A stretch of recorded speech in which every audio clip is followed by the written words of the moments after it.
பொறுப்பேற்றிருக்கிறீங்க. ஏற்கனவே மக்களுக்கு நன்கு பரிச்சயமான முகம் வீரபாண்டிய கட்டபொம்மன் மக்களுக்கு நிறைய நல்ல பணிகள் செஞ்சீங்க. அதோடைய நீட்சியாக தான் அப்போ இருந்த முதல்வரே உங்களை அழைச்சி பல வாய்ப்புகள் கொடுத்தாங்க. முதல்வர் கூப்பிட்டதுனால நீங்கள் போய் செயல்பட்டீங்க. இப்போ மறுபடியும் தனி அடையாளத்தோட மறுபடியும் பொது வாழ்க்கைக்கு வரீங்க. மறுபடியும் ரீஎன்ட்ரி கொடுக்குற மாதிரி இருக்குது. தனித்துவமான அடையாளத்தோட வேற ஒரு இயக்கத்தில் இல்லாமல் தனித்துவமான அடையாளத்தோட வரீங்க. முதல்ல எங்களுடைய வாழ்த்துக்கள். என்ன பணிகள் உங்களுடைய பணிகள் தொடரும் போது அதை பற்றி தயவு செஞ்சு பதிவு செய்யுங்க. கிட்டத்தட்ட ஒரு 32 வருஷமாக வீரபாண்டிய கட்டபொம்மன் மக்கள் மன்றம் என்ற ஒரு மன்றத்தை வச்சு ஒரு மாமனிதர் நம்மளுடைய மண்ணிற்காக ஒரு உயிரிழந்த மாமனிதருடைய பேரை வச்சு மக்களுக்கு உதவி செய்ய வேண்டும், படிப்புக்கு அனைத்து பட்ட கஷ்டப்படுற இடத்துலலாம் ஆய்வு செய்து அவருடைய புகழை நாட்டணும், மக்களுக்கு நல்ல உதவிகளை நம்மளுடைய முதல்ல நான் என்னுடைய பஞ்சாயத்துக்கு நான் என் வீடை சுத்தப்படுத்தணும்னு நினச்சி தான் இறங்கினேன். என் வீடு என்பது என்னுடைய மாவட்டத்தை நான் என் வீடாக நினச்சி இறைவன் என்னை கொஞ்சம் வளர்த்து விட்டார். அந்த ஊதியத்தை உண்மையா ஒவ்வொரு வீட்டுக்கும் மக்களுக்கும் ஸ்டூடெண்ட்ஸ் மாணவிகள் முதல்ல நான் படிக்கல, கொஞ்சம் கஷ்டம் அந்த காலத்துல. படிப்புக்கு காரணம் ஏன் படிக்கலன்ற ஒரு விதமும் இருக்கு. சில உபகரணங்கள்லாம் கிடைக்கல. அதனால இதெல்லாம் நம்ம வாங்கி முதல்ல என்னுடைய பள்ளிக்கு செஞ்சேன்.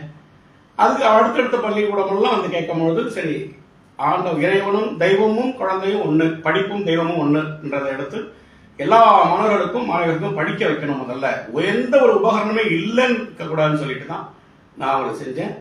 படிப்படியாக அப்புறம் சுனாமி வந்துச்சு, இயற்கை சீற்றமான சுனாமி வந்துச்சு. ஃபுல்லா அனைத்து இடத்துலையும் ஒவ்வொரு மக்கள் ஃபர்ஸ்ட் பண்ணதே நான் தான்.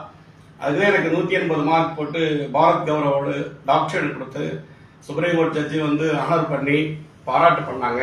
அதில் மிகப்பெரிய பெருமை ஆச்சு எனக்கு. நான் சாதாரண நமக்கு இவ்வளோ சேவை செஞ்சதுனால இவ்வளோ இருக்கேன்னு சொல்லிட்டு எப்பொழுதுமே அந்த ஒரு வருஷத்துலேருந்து நான் ஒரு நாள் கூட செய்யலைன்னா எனக்கு அது நிம்மதி இருக்காது. ஏதாவது ஒரு சிலேட்டு ஒரு பேனா பென்சிலான்னு கொடுத்துடணும், அப்போதான் எனக்கு நிம்மதியாக இருக்கும். இன்னும் நம்ம வந்து இந்த ஒரு மன்றத்தை சும்மா சாதா வச்சு செய்யக்கூடாது, ஒரு நல்ல ஒரு மாமனிதர் பேரை வச்சு செஞ்சுட்டு இருந்தேன். இப்போ அது வந்து தொடர்ச்சியாக பண்ணிட்டு இருக்கும்போது சில அரசியல்கள் எவ்வளவோ நமக்கு தொல்லைகள் இடைஞ்சல்கள் எல்லாம் இருந்தது. நீதி அரசுகள் மிகப்பெரிய நீதி அரசர்கள்லாம் வந்து நியாயம் தர்மம் இன்னும் இருக்குன்னா நல்ல நீதி அரசர்கள் இருக்கிறதுனால நம்மளும் ஒரு மேல கரை இல்லாம வெளில வந்தோம்.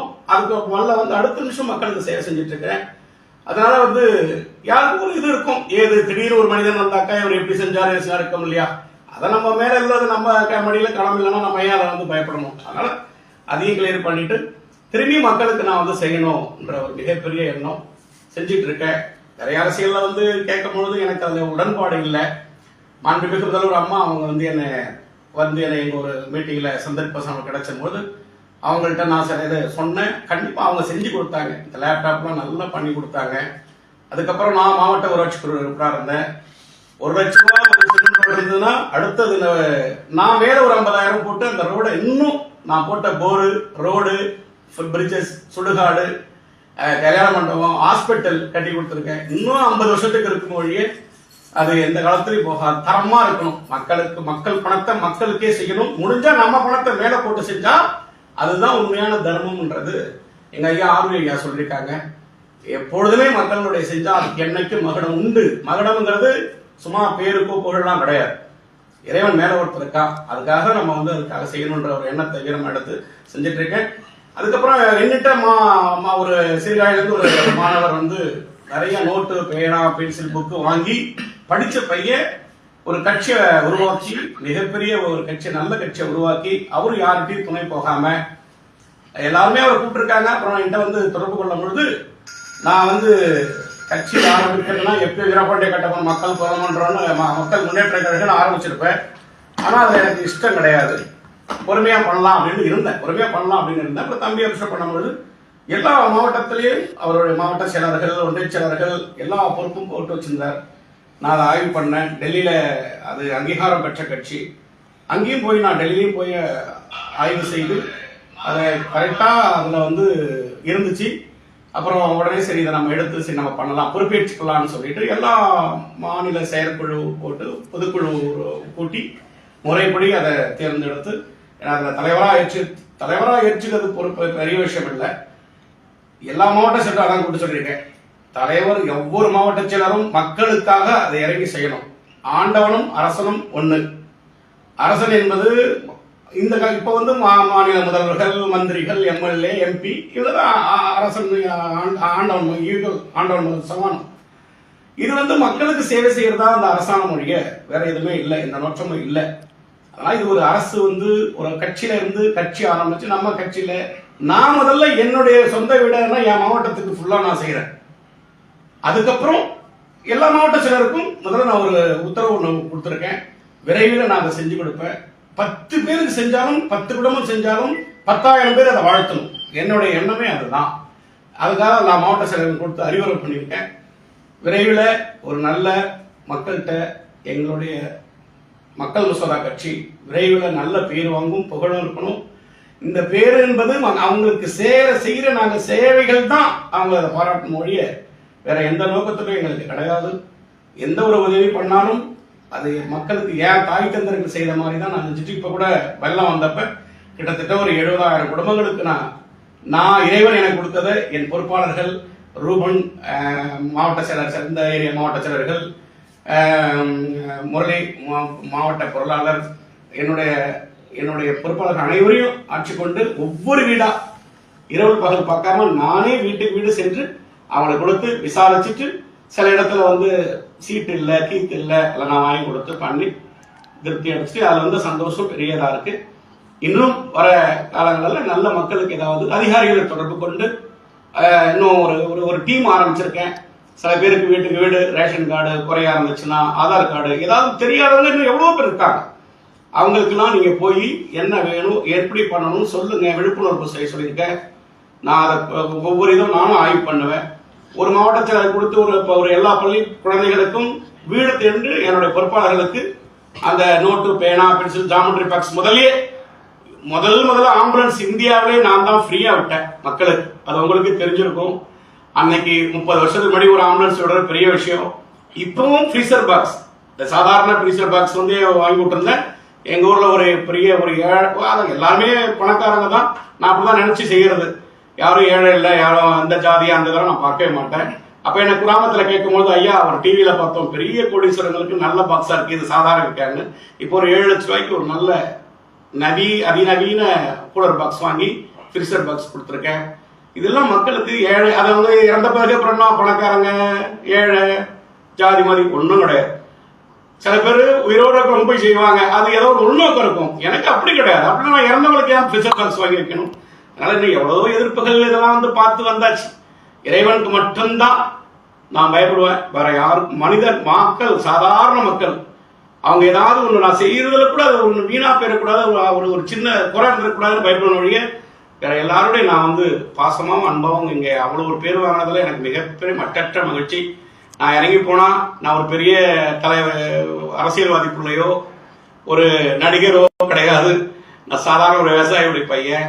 நான் போனா அவ்வளவு ஸ்டூடெண்ட்ஸ்கள், நான் 30 வருஷம் முடி கொடுத்த பசங்க, நோட்டு படம் படிச்ச பசங்க இறங்கி வந்து காரை விட்டு இறங்கி வந்து, ஐயா நான் உங்கள்கிட்ட லாங் சைஸ் நோட்டு வாங்கியிருக்கேன், ஜாமெட்ரி பாக்ஸ் வாங்கியிருக்கேன் பொழுது எனக்கு எவ்வளவு மகிழ்ச்சியா இருக்கும் தெரியுமா? அதை விட ஒரு சுகம், அதை விட ஒரு இன்பம் உலகத்திலே கிடையாது. அதனால இன்னும் இந்த கட்சி சம்பந்தமா மக்கள் மசோதா கட்சி சம்பந்தம் மிகப்பெரிய அளவுல மக்களுக்கு சேவை தொண்டாதான் இருக்குமே ஒழிய வேற அனைத்து அத்தனை பேர் வேற யாருக்கும் எங்களுக்கு எதிரியும் கிடையாது. யாருக்கும் இது வந்து ஒரு மிகப்பெரிய ஒரு பாரமா இருக்காது. அடித்தட்ட எல்கேஜி யூகேஜி 1ஆம் கிளாஸ்ல இருந்து காலேஜ் படிக்கிற பிள்ளைங்க மாணவர்களுக்கு போதோ நாங்க செய்யணும்ன்ற ஆர்டர் கொடுத்துருக்கேன். நான் விரைவில் செய்வேன். இப்ப திரும்பி வந்து எங்க மாவட்ட செயலர்கள் நல்லா செய்யறார்களோ அங்க ஒரு மிகப்பெரிய ஒரு திட்டம் ஒண்ணு பண்ணி அந்த ஏரியா மக்களுக்கு நல்லா செழுமையா இருக்கும் தான் என்னுடைய ஆசை. விரைவில் நடத்துவேன். திரு மாயா வெங்கடேஷ் அப்படின்னாலே ஒரு பன்முக அடையாளம். ஊடகவியலாளர், பத்திரிகை ஆசிரியர், ஆன்மீகவாதி, அரசியல் உறுப்பினர், மக்கள் தொண்டு செய்வர், இன்னும் பல விஷயங்கள் சொல்லிட்டே போகலாம். இதுல எந்த பணி உங்களுக்கு மனநிறைவை தரதா உணர்றீங்க? மனநிறைவை செய்யற ஒரு நிறைவு வந்து ஒரு நாளைக்குனாலும் எப்படியாவது யாராவது ஒரு 10 பேருக்குனாலும் நான் உதவி செய்யணும். அது செய்யலைன்னா எனக்கு நிறைவு இருக்காது. அது கண்டிப்பா நான் செஞ்சுட்டு இருக்கேன், செய்வேன். அதே மாதிரி சேவை செய்யறதுல மக்கள் நிறைய இந்த உண்மையிலே ஒரு வார்டு மெம்பர் ஆனா கூட அது இறைவனுடைய சித்தம் இருந்தாதான் அது ஆக முடியும். அந்த வார்டு மெம்பர் நினைச்சா கண்டிப்பா வார்டு மெம்பர் 9 வார்டு மெம்பர் நினைச்சாதான் ஒரு பிரசிடென்ட். அந்த பிரசிடென்ட் அதே மாதிரி அனைத்து பஞ்சாயத்து தான் அடுத்தது எம்எல்ஏ, அப்புறம் அந்த எம்பிகள். அப்படி இருக்கிற ஒரு பொறுப்புல இருக்கிற ஒரு அதிகாரிகிட்ட போய் கண்டிப்பா வாங்கி அந்த மக்களுக்கு அந்த வார்டுக்கே நல்ல சிறமையா வைக்கலாம் அப்படின்றது என்னுடைய கருத்து. அதுதான் அரசு. அப்படியான அரசியல் அதிகாரத்தை நோக்கி பயணிக்க இருக்கீங்க. கண்டிப்பா தீவிரமா பயணிக்க இருக்கீங்க. கண்டிப்பா அரசியல். அதாவது ஒரு வச்சுங்க, நான் வீரபாண்டிய கட்டபொம்மன் மக்கள் பல்கலைமன்றம் இருக்கும் பொழுது ஒரு தாசில்தாருக்கு போன் பண்ணி கிட்டத்தட்ட 1 கோடி ரூபாய் 50 லட்சம் ரூபாய் மக்களுக்கு அன்னைக்கு சேவை செஞ்சிருப்பேன். அந்த நேரம் அந்த காலகட்டங்கள் இந்த தொகுதிக்குள்ள அரிசி நான் கொடுத்துருக்கேன். பாருங்க, நான் கொடுக்கல, அது என் வீட்டு வரிசையா நினைச்சுதான் செய்வேன். அது எனக்கு என்னமோ மனசு கஷ்டமா இருக்கும். ஏன்னா நான் அரிசி வாங்கி சாப்பிட்டுருக்கேன், ரேஷன் கார்டு அரிசி. அப்ப நான் போய் அவளுக்கு கொடுத்தங்கும் போது எனக்கு அது மனசு கஷ்டமா இருக்கும். என் வீடுகள் கஷ்டப்படுறாங்க, வரிசை நான் ஒரு பிள்ளையா இருந்து செய்யறேன், அவ்வளவுதான். ஆனா அந்த பொங்கலுக்கு பாருங்க, எல்லாம் தமிழர்கள் தமிழை பத்தி பேசுறாங்க, செய்யறாங்க. ஓகே, தமிழர்களுடைய பண்டிகை பத்தி தெரியலையே. நான் செஞ்சிட்டு இருக்கேன் 29 வருஷமா என் தாய் வீட்டுகளுக்கு கிட்டத்தட்ட ஒரு 80,000 90,000 வீட்டுக்கு பொங்கலுக்கு என்ன செய்வோம்? நம்ம பொங்கலுக்கு என்ன செய்வோம்? பச்சரிசி, உருண்டை வெல்லம், ஏலக்காய், முந்திரி இதான் செய்வோம். ஆனா எங்க யாராவது அரசுல செய்யறாங்க, என்ன செய்யறாங்க? சுகர், வெள்ளை சீனி கொடுக்குறாங்க. அது எப்படி பொங்கல் பண்ண முடியும்? நான் அது கூட ஃபைல் கொடுத்தேன், மேடம் கொடுத்தேன். அந்த நேரம் அவங்க வெள்ளம் அடுத்த கூட வெள்ளம் கொடுத்தாங்க. 30 வருஷமா வெள்ளம், அரிசி, பச்சரிசி, தரமான அரிசி வீடு வீடா கொண்டு அது என் வரிசையா நினைச்சு கொடுக்குற வழியே அவங்களுக்கு நாம அப்பெல்லாம் நான் கிடையாது. அதனால இந்த அரசுல ஒரு சாதாரண ஒரு சர்ச்சை நான் ஒரு செய்யும் பொழுது ஒரு தாசில்தாரோடைய வந்து சார் இந்த 10 லைட் இதாச்சு போச்சு பண்ணுங்கன்னு சொன்னா வரமாட்டாங்க. அது சாதாரண ஒரு பிரசிடென்ட் ஒரு வார்டு மெம்பர் சொன்னா அவங்க வந்து செய்யறாங்க. அப்ப அரசுடைய சாசனம் இல்லாம என்ன பண்ண முடியும்? அப்ப எனக்கு தெரியாது அதை பத்தி. தேர்தல் அரசியல் நோக்கி அதிகாரத்தை நோக்கி பயணிக்கிறதுக்கான முயற்சிகளை இப்போ செஞ்சுட்டு இருக்கு நாங்க உணர்றோம். நீங்க சொல்லுகிறதுல செய்திகள் இருந்து தமிழ்நாடு முழுக்க ஒரு பேச்சு இருக்கு, தேர்தல் சம்பந்தமான கூட்டணி. இன்னைக்கு நீங்க ஒரு அரசியல் கட்சியுடைய தலைவர், கூட்டணியில நீங்களும் இடம்பெறதுக்கான முயற்சி இருக்கும்னு நினைக்கிறோம். நீங்க தனித்துவமா தான் உங்க அடையாளத்தை கூட்டணிக்கான வாய்ப்புகள் இருக்கு. ஏற்கனவே நீங்க உள்ளாட்சி பிரதிநிதியா இருந்திருக்கீங்க, சட்டமன்ற தேர்தலில் போட்டியிருக்கீங்க. இங்க நன்கு பரிச்சயமான முகம். பூம்புகார் சட்டமன்ற தொகுதி மட்டும் இல்லாம இந்திய அளவில் அரசியலை பார்த்துருங்க. நாங்கள் அறிந்தவரை வந்து அப்போதைய குடியரசுத் தலைவர் வரைக்கும் தொடர்பு இருந்ததுங்க. இன்னைக்கு மத்தியில செல்வாக்கா இருக்கிற தலைவர்கள் நேரடி தொடர்பு இன்னை வரைக்கும் இருக்கிறாங்க. உங்களுடைய பார்வை இந்திய தேசிய அரசியல் இருக்குமா, மாநில அரசியல் இருக்குமா அப்படின்னு உங்களுக்கு தெரியல, அதையும் பதிவு. என்னுடைய பார்வை எல்லாரும் மாதிரிலாம் கிடையாது. முதல்ல என் வீடை நான் சுத்தப்படுத்துறேன். என் மாவட்டத்துடைய மக்களை முதல்ல என் வீடை நல்லபடியா வச்சாதான் நான் இந்தியா ஃபுல்லா பார்க்க முடியும், தமிழ்நாடு ஃபுல்லா பார்க்க முடியும். ஒரு அரசியல் கட்சியுடைய தலைவரா மாநில அளவில் குறைந்தபட்சம் ஒரு கூட்டணிக்கான முயற்சி இருக்குன்னு எடுத்துக்கலாமா சார்? கண்டிப்பா அந்த மக்கள் மசோதா கட்சி மூலியமா அனைத்து மாவட்டத்திலையும் உறுப்பினர்கள் இருக்காங்க. 15,000 பேர், 20,000 பேர், 18,000 பேர் எல்லாம் உறுப்பினர் இருக்காங்க. குறைஞ்சபட்சம் இந்த மாவட்டத்தில் இப்ப கிட்டத்தட்ட ஒரு 1.5 லட்சம் பேர் உறுப்பினர் வந்து இருக்காங்க. ஏற்கனவே என்னுடைய மன்றத்துடைய வீரபாண்டிய கட்டபொம்மன் மக்கள் பல்கலைமன்றம் தமிழ்நாடு ஃபுல்லா உறுப்பினர் வச்சிருக்கேன். அப்படியானால் உங்க பலத்துக்கு ஏற்ற தொகுதியில் ஒதுக்குறவங்களோட தான் கூட்டணி எடுத்துக்கலாம். கண்டிப்பா என்னுடைய பலங்கிற இறைவனுடைய என்ன ஆணை இருக்கோ, என் மக்களுக்கு நான் என்ன செய்யறேன் சில நான் எல்லாருமே கிடையாது. நான் மாவட்ட கலெக்டர் இருக்கும்போது எழுதி ஒவ்வொரு ஒர்க்குக்கும் ரெவென்யூ ஸ்டாம்ப் போட்டு இந்த தரமா செய்வேன்னு சொல்லி எழுதி வாங்கிட்டு தான் நான் வந்து கொடுத்துருக்கேன். அதே மாதிரி நீங்களும் பார்த்துருப்பீங்க, தரமா இருக்கும், அந்த வேலை சுத்தமா இருக்கும். ஏன்னா பயம் இருக்கும், இந்த வேலையில குறை தவறு இருந்தால் என் மீது சட்டப்படி நடவடிக்கை எடுக்கலாம்னு சொல்லி நான் பண்ணிருக்கேன். அது மட்டும் தான் செஞ்சு கொடுத்துருக்காங்க. சுப்பிரமணியன் என்னுடைய கிளாஸ்மேட் மாப்பிள்ள அவரு தரமா செய்வார், நஷ்டம் அடைஞ்சிருக்காங்க. அவங்களுக்கு நான் கூப்பிட்டு 50,000 எக்ஸ்ட்ரா கொடுத்துருக்கேன் ஒவ்வொரு பிரிட்ஜில். அதே மாதிரி இப்ப யாரு என்னுடைய திட்டங்கள் நல்ல மக்களுக்கு பல ஆண்டு விஷயமா அது நிலையாக இருக்க ஒரு திட்டங்கள் நான் செய்து எனக்கு ஓகேன்னு சொல்லி கொடுத்தாங்கன்னா கண்டிப்பா அவங்களுக்காக நான் போராடுவேன். அந்த இடத்த நான் அவங்க வெற்றி பெற செய்வேன். கண்டிப்பா முடியும். உங்களுடைய கோரிக்கைகளை ஏற்கிறவங்களோட தான் கூட்டணி வைக்க போறீங்க அப்படின்னு நாங்க புரிஞ்சுக்கலாம். கண்டிப்பா அது கோரிக்கைன்னா மக்களுக்காக உள்ள கோரிக்கையா இருக்கும். அதை அவங்க செஞ்சு கொடுக்கணும். இல்லைன்னா அவங்க மீது நாங்க நடவடிக்கை எடுக்கிறதுக்கு அவங்களே நான் வாய் மூலமா இல்ல, கடிதம் மூலமா இல்ல, எல்லாருமே கிடையாது. நான் எழுதி அதை கோர்ட்ல கூட நான் போய் செஞ்சு அவங்களுக்கு பண்ணி கொடுக்கலன்னா அதை நான் அவங்க மூலியமா நீதித்துறை அணுகி அதை நான் திரும்பி பெற்று கொடுப்பேன். அந்த அளவுக்கு தான் நான் பண்ணணும். வழிய மக்களை கொண்டு அநியாயமா கொண்டு நாம அவங்கள அப்படி இல்லைன்னா என் சொந்த செலவில் அவங்க என்ன செஞ்சுன்னு சொல்றனோ அதை நான் செஞ்சு கொடுப்பேன். இறுதியா மக்கள் மசோதா கட்சியுடைய உங்களுடைய நிர்வாகிகள், மாநிலம் முழுக்க இருக்கிற நிர்வாகிகளுக்காக ஏதாவது செய்தி சொல்ல விரும்பினா என்னுடைய மாவட்ட செயலர்கள், என்னுடைய அனைத்து மக்கள் மசோதா கட்சி மாவட்ட செயலர்கள், மாநில பொதுச் செயலர் வந்து அருமையான தம்பி, என்னுடைய தம்பி ரூபன் அவர்கள் எல்லா இதுவரையுமே நான் பதவி ஏற்ற அன்னையிலேருந்து வெள்ளம் வந்ததுக்கு எல்லாம் அனைத்து இடத்துலையும் ஒரு நாள் கூட நாங்க இதா இருந்ததில்ல செஞ்சிட்டு இருக்கோம். என் மாவட்ட செயலர் சொல்லிட்டேன், கரெக்டா இல்லைன்னா நீங்க இதை விட்டு அடுத்த நாளே நான் எடுத்துருவேன். எப்படி நான் நல்லா இருக்கும்னு நினைக்கணும், அது மாதிரி என் மாவட்ட செயலர் நல்லா இருக்கணும், என் வீடு நல்லா இருந்தா தான் அடுத்த வீடு நல்லா இருக்கும் அப்படின்ற பாணியை நான் உருவாக்குறேன். அதே மாதிரி 7 தம்பிகள் நல்லா இருக்கணும், அவங்க நல்லா இருந்தா தான் அடுத்த நிமிஷம் மக்களை போய் சந்திக்க முடியும், செய்ய முடியும்ன்ற எண்ணத்துல நான் அவங்களுக்கு எல்லாம் ஒரு சொல்லி அவங்கள நான் சேவை செய்ய சொல்லியிருக்கேன். இதில் சரியா செய்யலைன்னா நான் அவங்கள மீது நடவடிக்கை எடுத்துருவேன். உங்கள் மக்கள் பணி தொடர்ந்திடவும் மக்கள் மசோதா கட்சி மேலும் வளர்ந்துடும். உங்களுடைய வாழ்த்துக்கள். நன்றி.